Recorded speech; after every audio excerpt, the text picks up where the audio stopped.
Hello everyone. Today let's dive into the complexities of Turkey's decision to delay Sweden's NATO bid. Turkish Parliament's Foreign Affairs Committee has decided to postpone the decision on whether Sweden should join NATO. Why?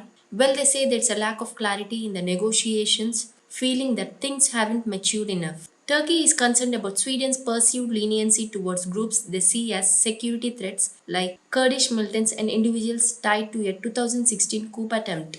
And it doesn't stop there. Turkey is not happy about demonstrations in Sweden supporting the banned Kurdistan's Workers' Party (PKK) and protests involving Quran burning.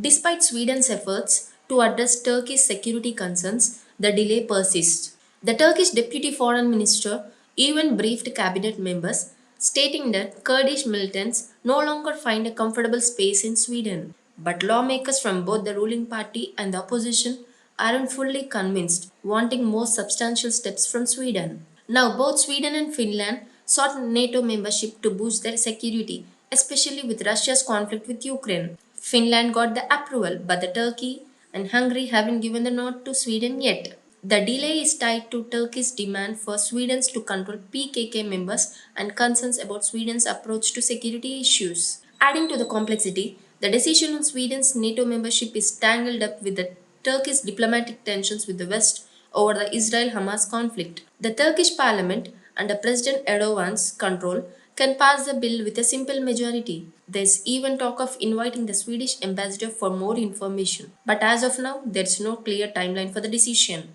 Interestingly, Turkey's dissatisfaction with Sweden's actions is affecting other matters like the approval process for the sale of F-16 fighter jets. This delay highlights broader geopolitical changes and strain in Turkey's relations with Western allies. Despite all these complications, the US expresses confidence that Sweden will eventually join NATO, with Hungary seen as a smaller obstacle.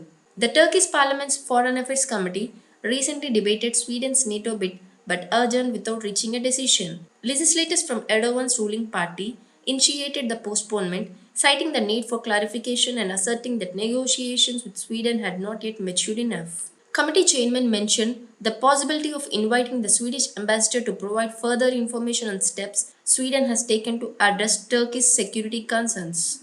Turkey has delayed ratifying Sweden's NATO membership, accusing Sweden of being too lenient towards groups Ankara sees as security threats. Turkey has also expressed displeasure over demonstrations in Sweden supporting the banned PKK and Quran burning protest. President Erdogan initially lifted objections to Sweden's NATO bid during a July summit, but later sent the accession protocol for parliamentary ratification, citing concerns about Sweden's stance on security issues. The deputy foreign minister briefed committee members, stating that Kurdish militants no longer have a comfortable space for movement in Sweden.